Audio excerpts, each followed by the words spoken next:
고구려사 왜곡과 관련해 중국이 왜곡된 고구려사를 초중고등학교 역사 교과서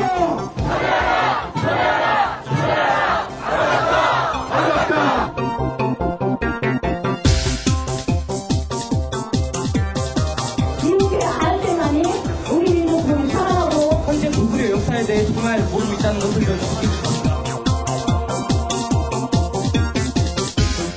중국은 중앙과 지방 정부 차원에서 고구려사 관련 기술에 대한 한국의 관심에 이해를 표명하고 필요한 조치를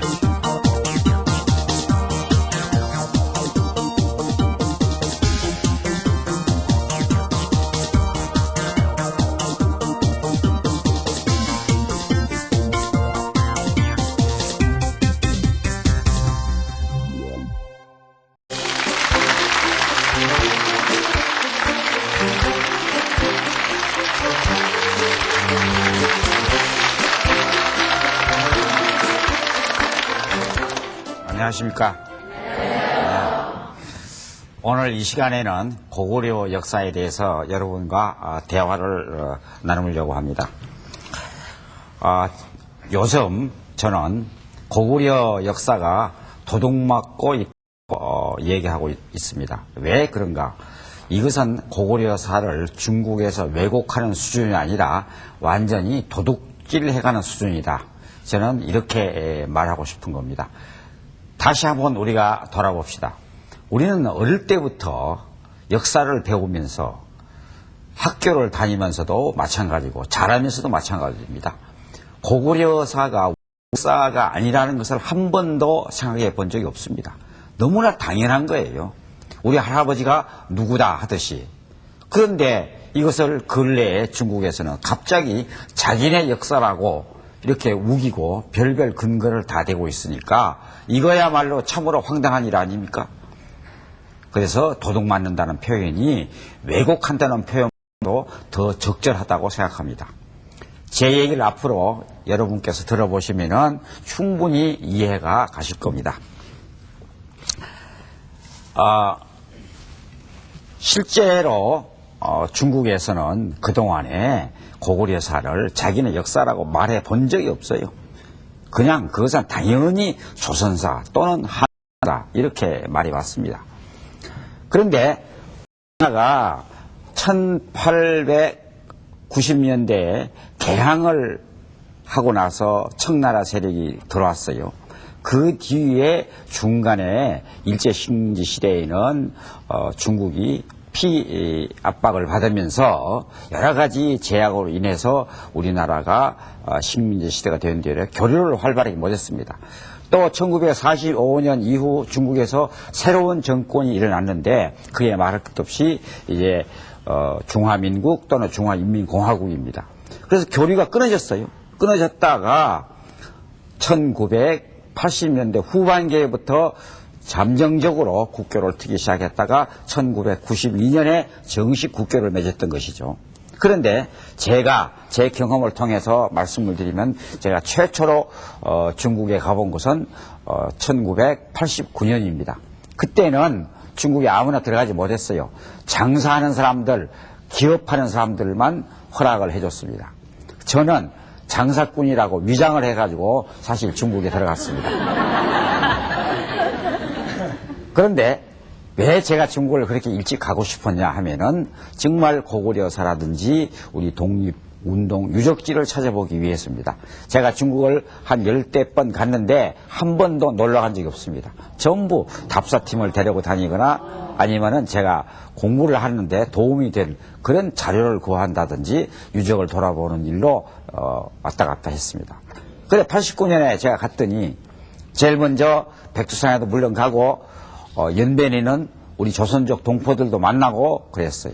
그리고 고구려 유적지도 몇 군데 돌아봤습니다. 가봤더니 정말로 심각한, 정말 그때는 우라통이 터질 정도로 제 심정이 말이 아니었습니다. 왜? 집안현이나 이런 고구려 유적지를 가보면요, 그냥 습기가 차고 너덜너덜하고 비바람에 그대로 방치되어 있었어요. 뿐만 아닙니다. 동네 사람들이 돌멩이에 성태 있는 돌을 주워다 집을 짓고 이러는 거예요. 이건 유적 보존을 하나도 하지 않았어요. 이걸 보고 정말로 심각하다 이런 생각을 했던 것입니다. 왜 그 사람들이 그랬나? 이것은 고구려 관련의 유적은 자기네 역사가 아니라고 보았기 때문에 이대로 막 방치해버린 겁니다. 다른 역사 유적은 잘 보존되어 있습니다. 그런데 유난히 이 고구려 관련 유적들만 그렇게 푸대접을 하고 있었던 거예요. 그래서 제가 정말 이거 큰일 났구나 이런 생각을 했었습니다. 그런데 사실은 92년부터 정식 수교가 돼가지고 이제 남쪽 사람들이 엄청나게 많이 갔습니다.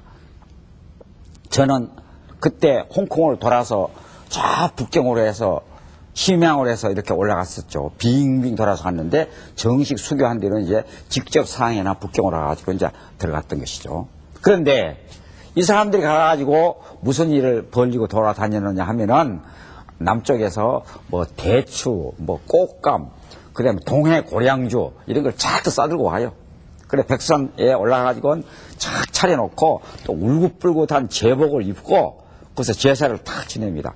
제사를 지내면 뭐 합니까? 그 나머지 뭐 꽃감도 떼고 뭐 술도 한 잔 천지에다 쫙 뿌리고 그 다음에 요 세차 어쩌고 저쩌고 한참 한 뒤에 그 다음에 울긋불긋한 옷을 입고 그래 제사를 지내요. 그것까지는 좋아요. 제일 끝에 가면 어디서 부시럭부시럭 꺼내가지고 태극기를 들고 막 흔들면서 뭐 대한독립 만세, 뭐 단군 할아버지 만세 이렇게 외치고 있는 거예요. 아, 이런 모습을 보니까 이게 참 곤란한 일이 벌어지겠구나 이런 생각을 했습니다. 그런데 그 뒤에 이쪽에서 계속 가는 사람들이 무슨 짓을 하느냐면은 이 자동차에다가 고구려는 우리 땅, 발해는 우리 땅 뭐 이런 걸 막 써붙여 돌아다녀요. 진짜. 그리고 연변 시내에 가서 가라오케 같은데 또는 술집에 가가지고 떠들어댑니다. 중국 사람들하고 만나가지고 돈푼양이나 좀 있으니까 그 과시도 해가면서 술도 사줘가면서 간도는 우리 땅이다 말이야. 이러니까 앞으로 우리가 찾아야 된다. 처음에는 가만히 있었어요. 이 사람들이. 별 그렇게 뭐 저 사람들이 뭐 반절 미쳤나 이런 생각만 하고 말았어요. 이것이 뭐라고 얘기하는 거 하니 단물이라고 합니다. 일종의 이것을 또는 다물운동이라고 불러요. 이게 고토 찾기 뭐 이런 식 고구려의 용어를 그대로 써가지고 그래서 제가 그때 정말 우려를 하기 시작했습니다. 이거 보통 일이 아니구나. 아닌 게 아니라 나타났어요.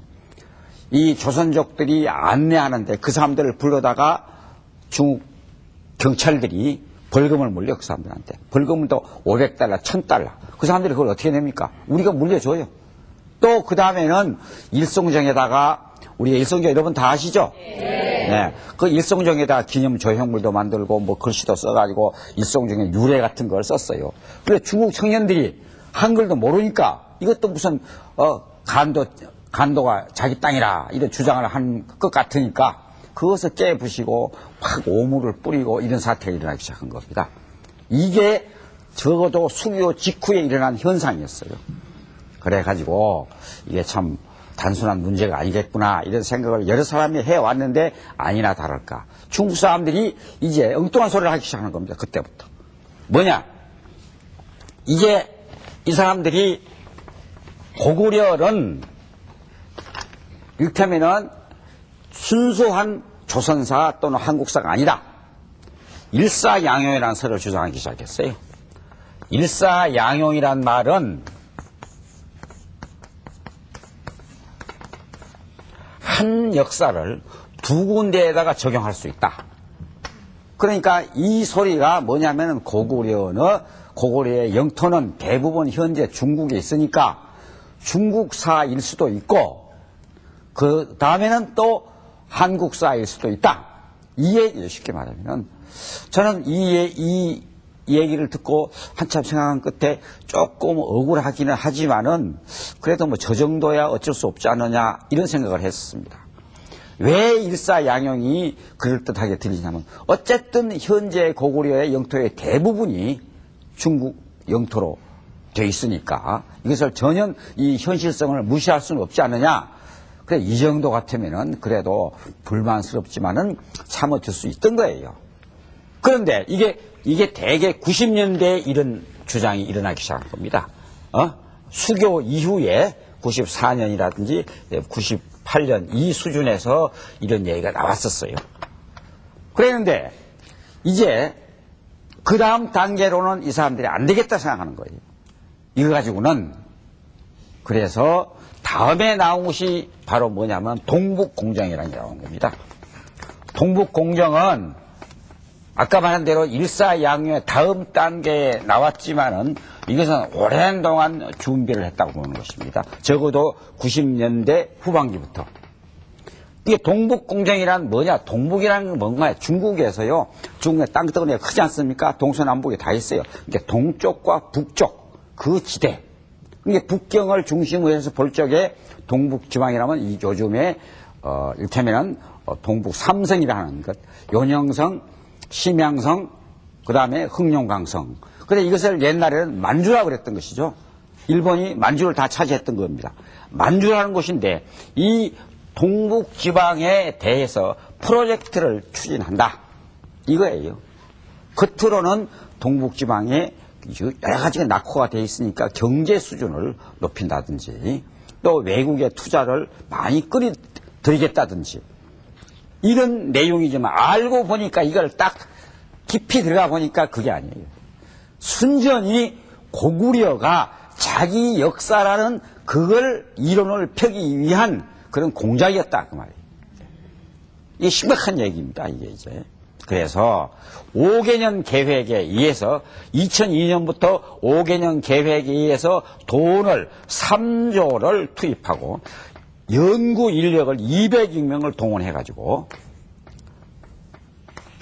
이걸 추진한 것입니다. 엄청난 규모입니다, 이게. 학술 연구에 또 물론 보수도 하고 이러죠. 아까 얘기했지 않습니까? 막 팽개쳤었어요. 팽개쳤는데 이때부터 이제는 전부 돈을 들여가지고 이를테면은 유물 유적을 보존 관리도 하거니와 또 수집도 하고 아까 말한 그 주민들이 성태의 돌멩이를 빼가는 것도 금지시키고 또 뿐만 아니에요. 그 옆에 있는 주민들을 이주를 시킵니다. 또 다른 데로 가라고 이제. 왜냐하면 여기는 사적지니까 중요한 곳이니까. 우리 남쪽도 그렇게 하지 않습니까? 당연한 거예요. 이제 이렇게 그 사람들이 이런 일을 벌리고 있었던 겁니다. 근데 우리가 사실 겉으로 잘 몰랐어요. 그러니까 우리가 또 그 다음에 제가 가면은 이 답사팀을 데리고 한 20명씩 제가 데려갔어요. 가가지고 단동 지방을 돌아보고 그 옆에 바로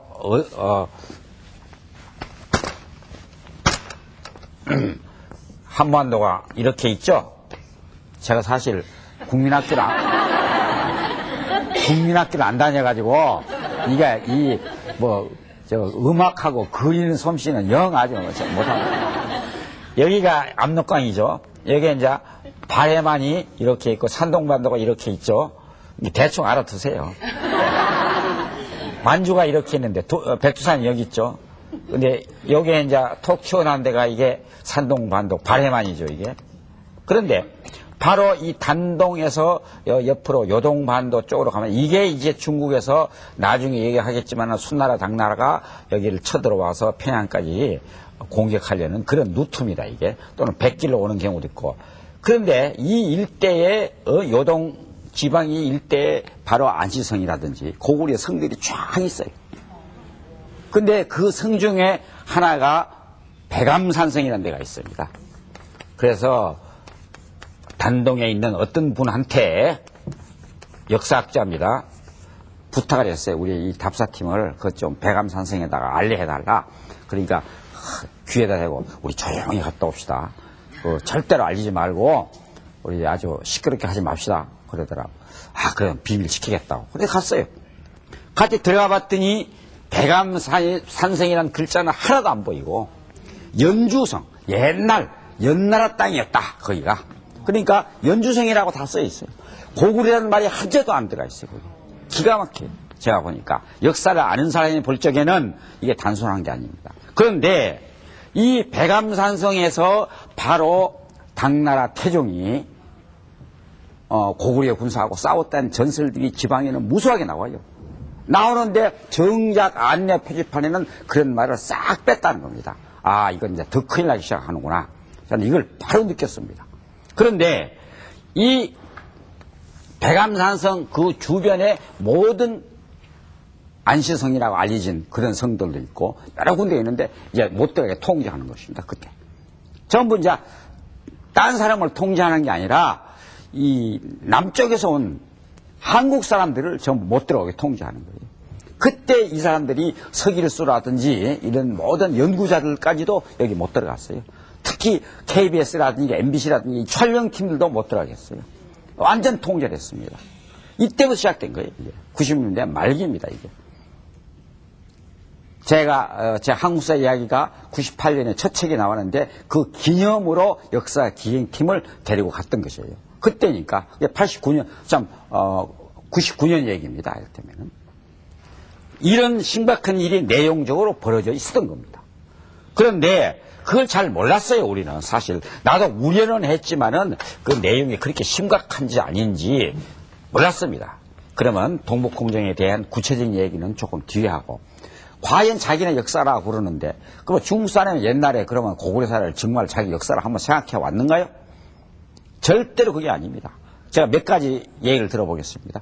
중국에는요 원래 자기네들이 세계에서 제일 문명한 그런 민족이다 이렇게 생각했어요. 그걸 중화라고 그러는 것입니다. 중화민국, 중화인민국 하니까 이게 근래에 생긴 말 같지만은 사실은 아닙니다. 가운데 중자에다 천하의 중심이다 이렇게 보는 것입니다. 또 가장 이게 꽃이라는 의미고 화려하 빛난다 이런 뜻이거든요. 이게 가운데에서 아주 화려하게 빛나는 그런 자부심을 가지고 누구든지 자기 자부심을 가지고 있는 것은 말릴 수가 없어요. 그러나 봅시다. 그러면 중세사회 이전에는 저런 의식을 가져도 괜찮아요. 지구가 도는 것도 몰랐고 중국 외에 저 멀리는 무엇이 있는지도 모르니까 뭐 자기 나라가 중심이다 이렇게 볼 수 있어요. 그런데 현대는 안 맞죠. 지구가 둥글둥글한데 중심이 어디 있습니까? 안 그래요? 서울이 중심일 수도 있고 다 그 경호 제주도가 중심일 수도 있고 다 그런 거 아닙니까? 그런데 아무튼 이런 의식을 가지면서 주변 나라들을 동이, 서육, 남만, 북적 쉽게 말하면 오랑캐들이다 그 말이에요. 그러니까 우리나라에 속하는 동쪽에는 이다 그거예요. 이. 근데 이를 고대에서는 사실을 좋게 생각했어요. 이 사람들이 아주 뿌리가 있는 사람들이다 이런 뜻이고 또는 큰 활, 대자에다가 활궁자가 붙어 있잖아요. 그러니까 큰 활을 잘 쏘는 사람 이런 뜻을 가지고 있다. 그래서 좋게 봤어요. 그러나 자꾸 중국과 경기 지방에서 맞서니까 이걸 이제 나쁘게 보기 시작하는 것이죠. 뭐든지 그럽니다. 세상이. 처음에 좋게 봤다. 나를 자꾸 약을 올린다든가 나보다 힘이 더 세질라든가 나보다 출세를 더 많이 한다든가 나보다 재산이 많다든가 그러면 약간 시기심이 발동하는 겁니다. 사람이란 거. 여러분도 아마 주변에서 그럴 거 이웃집에서 나보다 더 좋은 차를 새로 하나 탁 사보세요. 그러면 겉으로는 축하하는 척하고 속으로는 부글부글 끓는다고. 중국이 그런 격이에요. 이가 막 기운이 세지니까 이제 겁도 나지만은 누르려고 하는 겁니다. 이가 힘이 세진 것이 고대에도 그랬지만은 현대에도 뒤에 얘기를 하겠습니다만은 마찬가지. 자, 그런데 이라는 것은 만주 일대부터 저 일본까지 다 이입니다. 전부 웨이, 구이야, 아홉이라도 있고 또 뭐 이름도 여러 가지가 있어요. 그 산동반도 일대까지도 이가 한때 차지하고 이런 경우가 많습니다. 뭐 자세한 설명을 하려면 한이 없으니까 제가 대체로 이제 넘어가겠습니다. 그런데 이를 이제 이가 바로 고구려의 조상이죠. 이제 또 부여라든지 모든 게 다 이에 속해요. 우리는. 그런데 이를 나중에 고구려 쪽에 이쪽 이 중에 하나가 예맥이라는 것이 또 나타나는 작은 종족 단위로는 또 이제 달라지는 것이죠. 일본은 이 중에서도 외라고 부르듯이 예맥이라는 것이 바로 고구려 땅이라든지 동해 요즘 강원도 함경도 이 일대에 퍼져서 한 그 종족입니다. 이 예맥이라는 이름을 붙일 때는 아까 이에 나오는 한 갈래인데 이를 예맥이라 부르다는 것이 저의가 있습니다. 왜? 이때부터 이제 이는 좋은 말이라는 이때부터 더러운 말로 바뀌어지기 시작한 겁니다. 무슨 뜻이냐? 더럽다는 뜻이에요. 살았다는 뜻입니다. 이게. 더럽고 사나운 족속들 이런 말이에요. 그건 라이벌 의식을 가졌다 그 뜻이에요. 이게. 그래서 중국 고대 사기가 생긴 이후로 동이라든지 예맹이라든지 여러 얘기를 쓰면서 전부 외전에서 써요. 외전은 자기네들 본기는 자기네 역사고 외전은 주변 국가에 대한 역사 이 얘기예요. 이 고구려사도 당연히 외전으로 썼고 백제, 신라 똑같이 일본 저 남쪽 나라들도 마찬가지예요. 오키나와도 유구 이런 나라도 다 마찬가지예요. 그러니까 그래 써왔어요. 중국에서 전통적으로. 조금 더 고구려가 뭐 자기 땅에서 살아가지고 자기네 역사냐 이런 말에 요만큼도 비친 적이 없습니다. 또 고구려 사람들도 당연히 그래 왔어요. 고구려 사람들이 하도 중국과 맞으니까 중국 사람들이 욕을 할 때 뭐라 하는지 아세요? 지금도 그 욕 있다고 조사를 다 했더라고요. 꺼우리 팡스 또는 가우리 팡스. 왜냐하면 이 발음이 중국에는 넓어가지고 아주 발음이 아주 한자 여러 발음이 있어요. 이게 뭐냐면 고구려 방자. 이 사인방 하는 방자 있죠? 네. 중국이나 우리나라는 고대 시대에는 이 장사꾼들을 얕봤어요. 그 장사치 이러잖아요. 네. 장사꾼 이런 뜻이에요. 이게 치 그냥 놈 뭐까지는 가려는지 안 가려는지 뭐 그런 얕보는 말이라고 이게. 그러니까 이 뭐라 그러면 고구려 사람 그 유민들만 보고 꺼우리 가오리 팡스 이렇게 하는 게 아니에요. 자기들끼리 욕을 하면서 너는 고구려 같은 새끼들 이 소리예요. 이런 식으로 욕을 해왔다고. 지금도 그 욕이 남아있다고요. 우리 독립지사들이 상위 임시정부에 가서 중국 사람한테 좀 도움을 청했을 때에도 저런 욕을 했어요. 망꼬라는 말과 함께 망꼬라는 나라를 망해먹은 종놈들 이 뜻이에요. 나중에 지들도 당했잖아요. 그때서 이 말이 사라지기 시작했다는 거예요. 그러니까 이래 왔어요. 자기들이.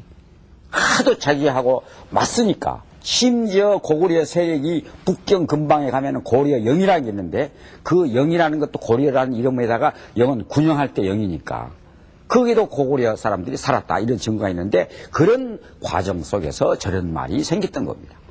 그 다음에 그 뒤에는 어떤 현상이 일어나기 시작했느냐면은 그 다음에 뒤 사람들이 고구려가 멸망하고 난 뒤에도 어떻게 불렀습니까? 지금도요, 연해주라든지 중앙아시아 일대라든지 그쪽 가면요, 몽골이라든지 이쪽 가면요, 우리 조선족이 북쪽에 왔든 남쪽에 왔든 뭐라고 부르는 줄 아세요? 전부 고려족이에요, 그게. 고려족 아닙니까? 네. 다 고려족이라고 불러요. 그것은 고구려족 그 소리예요.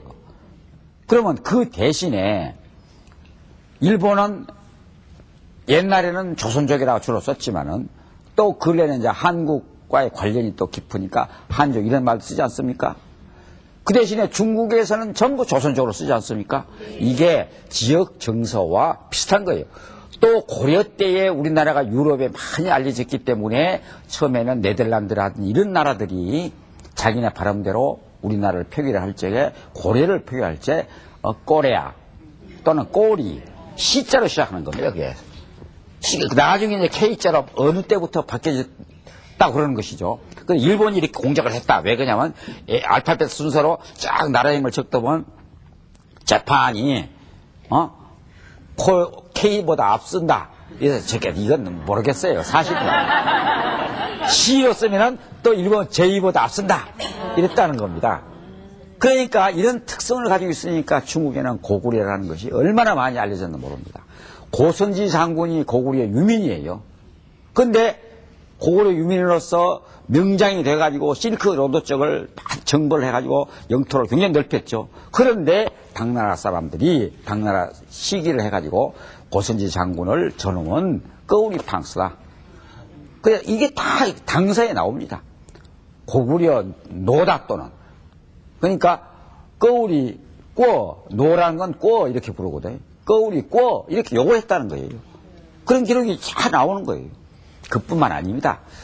후기에 와서도 중국 사람들이 우리나라 사람을 보면은 니네는 어떻게 힘이 그렇게 세가지고 수나라, 당나라하고 맞서가지고 그렇게 이기느냐, 번번이 싸우면서 이기느냐, 이런 소리를 일반 사람들이 좀 지식 있는 사람들은 다 하는 겁니다. 그러니까 고구려나 그 밑에를 아무 구분하지 않는 조선이나 대한민국 임시정부라든가 이것도 구분, 너는 고구려 후손들이다, 이렇게 당연히 생각한 거예요. 그런데 이게 이제 이런 역사적인 과정이 중국에서 그대로 있었고 중국의 일반 정서입니다, 이게. 뭐 고구려에서 자기 역사 이거 웃기는 소리 하지 마. 근데 엊그제도 제가 또 알아봤더니 제가 얼마 전에 중국 갔다 왔어요. 또 남쪽 지방이지만은 이 문제를 물어봤어요. 당신이 이 고구려가 중국 역사를 하는데 어떻게 생각하느냐 물어봤더니 그런 거 잘 몰라요. 해놓고는 술이 좀 취하면은 얘기가 나와요. 이제 그거 조선 역사지 왜 우리 역사냐고 이렇게 말을 하는 겁니다. 그러니까 이 어영학자 일부 분들이 어떤 정치적 계산과 음모에 의해서 이걸 만들어내고 있는 거예요, 지금.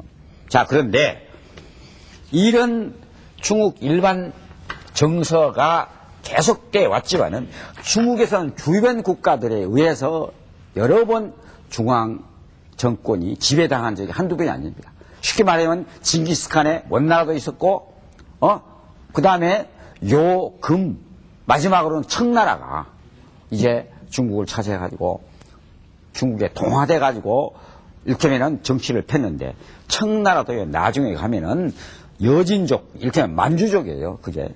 그 사람들이 무슨 왕만, 황제만 그렇게 돼 있지 하부 구조로 들어가면은 벼슬아치가 다, 한족들이 다 하고 있었던 거예요. 그런데 더 불구하고 하여튼 자존심이 상하는 것이죠. 저걸 밀어내야 되겠다. 중국 근대의 할아버지는 손문입니다. 손문은 지금 대만에 있는 그런 중화민국에서도 받들고 본토를 차지한 중화인민공화국에서도 받드는 국조입니다. 이게. 근데 이 손문이 자기가 군벌을 타도하고 봉건 왕조를 타도하기 위해서 남쪽에서 군대를 처음 일으켰을 때 제일 기치를 내건 게 뭐냐면 멸청흥한이라는 거예요. 멸청흥한이라는 말은 청나라를 없애고 한족의 나라를 일으킨다. 이거입니다. 그러면 청이라는 건 뭐냐? 아까 말한 이 동이족의 계통이에요, 이게 또. 만주족, 여진이라고. 우리 역사에는 여진이라는 말이 많이 나오잖아요. 이 계통이에요. 이 사람들이 우리하고 사실은 정말로 혈통적으로만이 아니라 언어, 관습도 아주 가까운 게 많습니다. 대표적으로 하나를 얘기하면 만주 언어 구조가 우리의 언어 구조가 똑같아요. 나는 서울에 간다지, 나는 간다 서울. 한자는 나는 간다 서울. 이렇게 돼 있잖아요. 영어 구조가 똑같아요. 그러나 만주는 그렇게 안 돼 있어요. 이거 하나만 봐도 우리하고 아주 가깝다는 알 수 있는데 이게 이제 북경을 찾아가지고 몇백 년 동안 유지하는데 아직도 몇백 년 지난 뒤에도 손문이가 일으킬 때 청나라를 없애고 한을 일으킨다 하니까 민중적인 그런 협조 이런 것들이 호응 이런 것들이 높아졌던 겁니다. 그래서 멸청흥한의 기치가 바로 그 손문이가 나라를 새로 세우려고 할 적에 다른 어느 것보다 가령 근대 인권을 보장한다든지 남녀 평등을 주장한다든지 이런 것보다도 더 설득력이 있고 민중의 호응을 받은 기치가 바로 멸청흥한이다. 그 말이에요. 이게 단순한 문제가 아닙니다. 이건 민족적인 문제죠, 이제. 아무리 정치를 청나라가 정치를 잘해서 자기네를 도와주더라도 이건 소용없는 거예요. 받아들이지 않는 겁니다, 자존심이. 그래서 이렇게 해왔던 거예요. 그러니까 주변 국가에 대해서 자기네들은 중화주의 입장에서 깔보고 또 절대로 용납하지 않고 이래 왔던 것이 지난날 중국의 역사예요. 그런데 손문이 다음에 중국에는 이제 근대 역사학이 시작된 것입니다. 역사학에 대해 새로운 해석을 하기 시작한 거예요. 그 새로운 해석이 뭔가? 그것은 특히 사회주의 국가인 중화인민공화국에서는 민족이나 국가보다도 더욱 중시하는 인간을 더욱 중시하는 것이고 또 그런 여러 가지 이 단계 속에서 남녀 평등의 문제라든지 경제적 평등의 문제라든지 이런 데 더 초점을 맞춰서 얘기하는 겁니다. 그래서 엊그제도 신문에 보도되지 않았습니까? 주울레가 말하고 그랬어요. 옛날에 중국이 이웃 나라를 압박하고 조공을 받고 뭐 이런 것은 깔보고 이런 것은 잘못된 것이다. 이렇게 얘기하지 않았어요. 그건 주울레 얘기가 아니에요. 근대 사학을 한 사람들이 다 그것을 그런 식으로 얘기를 했던 거예요. 이게 진짜 역사인 것입니다. 진정으로 주변 국가와 서로 더불어 사는 그런 평등의식이에요, 이게. 그런데 이것을 이를테면은 이런 근대 사학에 대한 기본으로 나타난 것이 바로 주울레도 이런 말을 했다, 이런 말을 했다. 이렇게 나오는 겁니다. 주울레가 소소민족을 위해서 엄청난 일을 했어요. 직접 조선족만 하더라도 직접 거기까지 와가지고 백두산까지 구경도 하고 연변 일대에 돌아다니고 소소민족들이 잘 살아야 된다. 그래야 우리가 협력을 잘할 수 있다. 이렇게 얘기했던 겁니다. 그리고 특히 6.25 한국전쟁 직후에 아까 말 요거 백두산이 이렇게 걸쳐 있는데 이게 두만강인데 이게 이제 천지가 이렇게 있지 않습니까? 남쪽에는 완만하고 북쪽에는 좀 이렇게 좀 비교적 가팔라요. 폭포도 이쪽에 있고 남쪽에 폭포는 있는데 이만큼 크진 않아요. 사실 남쪽으로는 제가 못 가봤습니다. 얘기만 들었고 기록만 봤지 한번 가보려고 노력하고 있습니다. 그런데 이때에 여기서 김일성과 주울레가 만났어요. 만나가지고 주덕회라는 조선족 자치주의 초대 주석이 주설을 해가지고 만나가지고 뭘 했냐면 우리 그럼 공평하게 이 국경 분쟁이 자꾸 일어나니 골치 아프다. 그러니까 이거 반절로 딱 나누자. 그래서 반절로 천지를 나눈 거예요. 근데 반절로 나눴는데 엄격하게 나눈 게 아니라 북한이 조금 더 많아요. 이래서 나중에 주덕회라는 분이